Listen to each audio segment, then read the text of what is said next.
At para sa ating mga balita, Zelensky napikon sa ginawa ni Vladimir Putin at spy ship ng China namataan sa teritoryo ng India. Pero bago natin umpisahan ang ating mga balita, mangyari po lamang na i-like ang video ito para sa patuloy na paghahatid natin ng ating mga updates mula sa loob at labas ng bansa. Malaking tulong po ang inyong like para sa aming mga content creator. Maraming salamat po mga kababayan. Tila nakikipaglaro daw ngayon si Russian President Vladimir Putin kay Ukrainian President Volodymyr Zelensky dahil pagkatapos na magplano na dadalo sa peace talk sa Turkey, biglang umatras si Putin bandang huli. Oo, naiwang bitin at walang kasama si Pangulong Zelensky ng Ukraine sa Turkey. Pareho daw wala sa guest list sina Vladimir Putin at Donald Trump kahit nanawagan na si Zelensky ng isang tigil putukan at gayon din ang mga lider ng Europa ngayong linggong ito. Бажаю здоров'я, шановні українці-українки. Щойно говорив з президентом Туреччини. Sana'y nasa mabuti kayong kalusugan mga kababayan kong Ukrainians. Kakatapos lang ng pag-uusap namin ni Pangulong Erdogan ng Turkey at naging makabuluhan ang aming pag-uusap. Lubos ang aking pasasalamat sa kanyang ipinakitang suporta. Muli kong tiniyak sa kanya na handa akong makipag-usap ng direkta at seryoso kay Vladimir Putin. Matagal nang naninindigan ang Ukraine para sa diplomasya at handa akong makipagkita sa Turkey.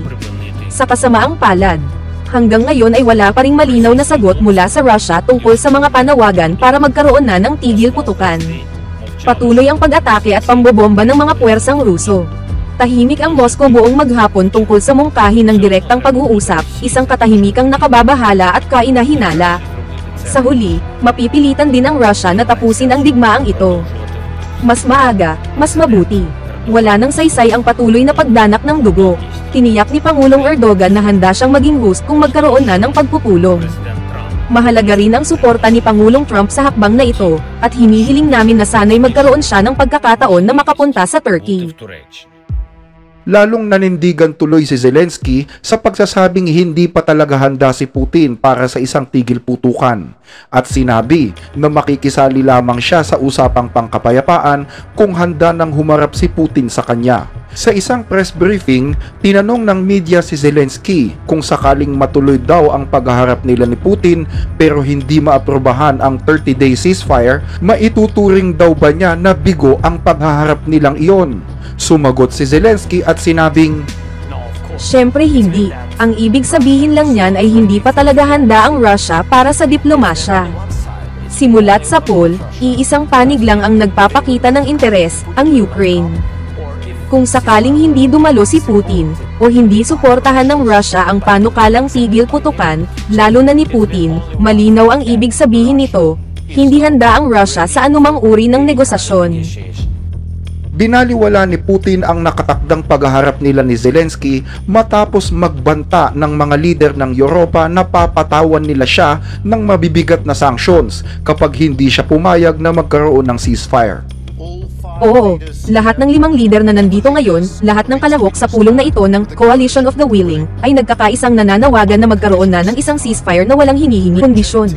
Tinatanggihan namin ang anumang kondisyon na hihingi ni Putin, at malinaw naming sinasabi, kapag hindi siya pumayag na magkaroon ng kapayapaan, kikilos na talaga kami. Kasama ni Pangulong Trump at ng aming mga kaalyado, palalakasan pa namin ang mga sanctions laban sa Russia. At dadagdagan pa namin ang mga tulong militar para sa depensa ng Ukraine para lamang pilitin ang Russia na humarap sa negosasyon. Pero mukhang walang talad kay Putin ang mga bantang ito, at hindi naman umano nakakagulat yan dahil paulit-ulit na rin itong sinasabi ng mga lider ng Europa sa loob ng maraming panahon, pero wala naman talagang mabigat na epekto sa bansang Russia. Gayunman, tumugon pa rin naman si Putin sa panawagan ng mga European leaders. Sa halip na dumalo sa pagpupulong sa Turkey, hindi ipinasama ni Putin ang pangalan niya sa guest list at sa halip ay nagpapunta na lamang ng mga kinatawan. Iba-iba ang naging reaksyon ng mga tao sa ginawa ni Vladimir Putin na hindi pagsipot sa usapan. Ayon sa isang comment, Yan si Putin, nag-aalok ng pakikipag-usap sa Ukraine sa lungsod ng Istanbul noong isang araw. Pagkatapos ng isang araw mula nang lumabas siya sa lungga niya, si Putin mismo ang hindi na naman sumipot sa peace talks nila ni Zelensky sa Istanbul. At ayon naman sa isa pang comment, Linawin natin ito. Hindi pangkaraniwan ang ganito sa larangan ng diplomasya. Karaniwang nagsisimula muna ang mga pag-uusap sa mas mababang antas at umaakyat lamang sa mga pinuno ng estado kapag malapit na ang kasunduan. Mukhang hindi pa naiintindihan ni Zelensky ang mga pundasyon ng diplomasya. Ang hindi pagsipot ni Vladimir Putin sa usapan ay nag-iwan ngayon sa mundo ng isang mapanganib na kalagayan, habang si Donald Trump naman ay hindi pa rin sigurado sa kanyang mga plano. Ayon kay Trump, dadalo lamang siya sa Turkey kapag pupunta din si Putin. Sa isang interview, tinanong si Trump kung anong gagawin niya sa oras na hindi dumalo si Putin sa nakatakdang usapan sa Turkey. Sumagot si Trump at sinabing, "Hindi ko alam kung darating siya.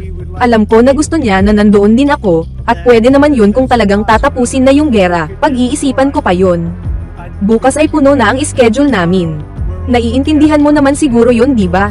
Nakapag-ayos na kaming lahat. Nasa UAE kami bukas. Sobrang busy kasi namin.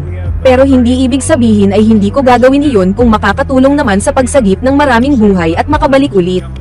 Pero, sa palagay ko ay may iba silang pinaplano din. Hindi ko sigurado kung darating siya kapag wala ako doon. Malalaman din natin yan. Pupunta si Marco doon. At sa tingin ko ay kaya na niya yan." Gayunman, malaki pa rin ang tiwala ng buong mundo kay Donald Trump para sa pagkakaroon ng kapayapaan. At pinatunayan niya ng kanyang pagbisita sa Middle East, kung saan pinaglalapit niya ang mga bansa sa rehiyon sa pamamagitan ng mga kasunduang pang-ekonomiya at diplomasya. Ganoon din sa Syria na matagal nang dumaranas ng matinding pagdurusa at karahasan, may bagong pamahalaan na inaasahang magtataguyod ng katatagan at kapayapaan sa bansang iyan. At iyan din ang nais nating makita. Sa Syria, dumaan na sila sa matinding trahedya, digmaan, at patayan sa loob ng maraming taon. Dahil dito, ang aking administrasyon ay nagsimula na ng mga hakbang para maibalik ang normal na relasyon sa pagitan ng Estados Unidos at Syria. Sa kauna-unahang pagkakataon sa nakalipas na mahigit isang dekada, ipag-uutos ko ngayon na itigil na ang mga ipinataw na sanctions laban sa Syria.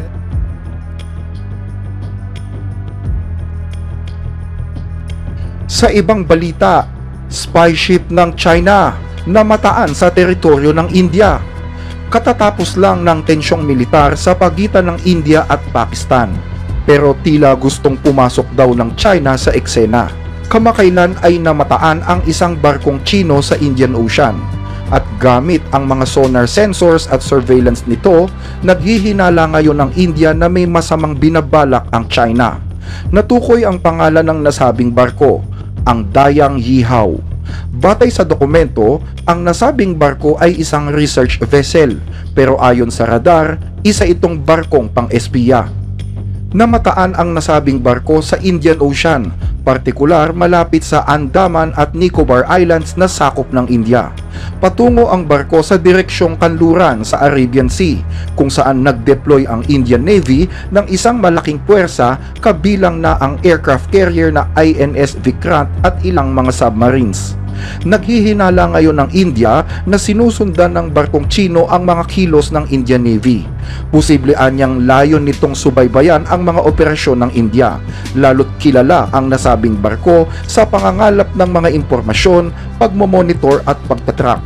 Para sa China, ang gawain ng barko ay pananaliksik lamang, pero para sa mundo, maliwanag na pag-eespiya ito. Hindi rin daw ordinaryong barko ang Dayang Yihaw, dahil nagtataglay ito ng mga advanced na geosensors at malalakas na sonar arrays na ginagamit para tukuyin ang lokasyon ng mga submarines.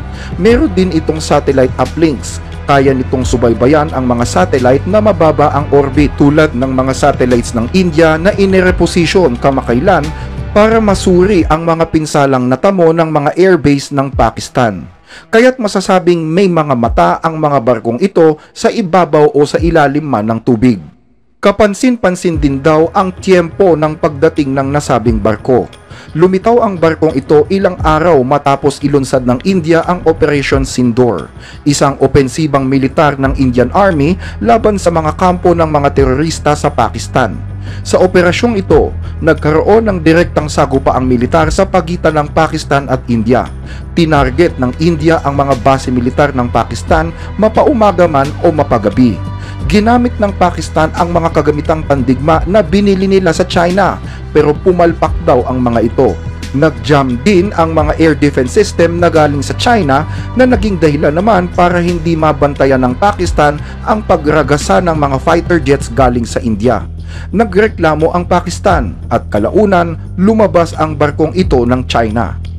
Tanong ngayon ng marami, nagkataon lamang daw ba ito?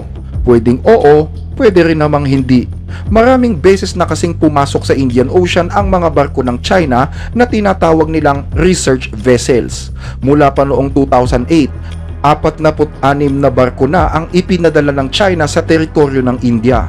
Nananatili ang mga ito malapit sa mga strategic locations habang sinusubaybayan ang mga missile tests ng India. Naniniwala ang India na hindi ipinapadala ang mga datos sa kung saang universidad. Pinapadala ito ng mga barkong Chino sa mismong command centers ng Chinese Navy. Base sa mga eksperto, magpapadala daw ng research vessel ang China sa tuwing may galaw ang militar ng India. Naniniwala sila na ang Dayang Yihaw ay may layuning mangalap ng mga impormasyon gaya ng kung gaano kalaki ang military mobilization ng India, gaano kalapit ang Indian Navy sa Karachi, Pakistan, o kung inilipat ba ng India ang mga sandata nito sa ibang lugar. Dahil dito, naka-high alert ngayon ang Indian Navy. Binabantayan, sinusubaybayan at minomonitor ng mabuti ang barkong Chino. Nagpadala na rin sila ng mga surveillance aircraft para buntutan ang nasabing barko. Nakaalerto din pati ang mga Indian warship, lalo't nananatiling banta sa India ang Pakistan sa kanluran at ang China sa silangan na nagbibigay sa Pakistan ng mga armas at diplomatic support. Naniniwala umano ang China at Pakistan na mababalisa ang India sa kanilang mga ginagawa, pero idiniin ng India na handa sila sa parehong senaryo. Hanggang dito ang ating mga balita. Regular naming binabasa ang inyong mga comment, kaya huwag mag-atubiling i-share ang inyong opinion sa mga napapanahong issue. Maraming salamat po sa inyong pakikinig.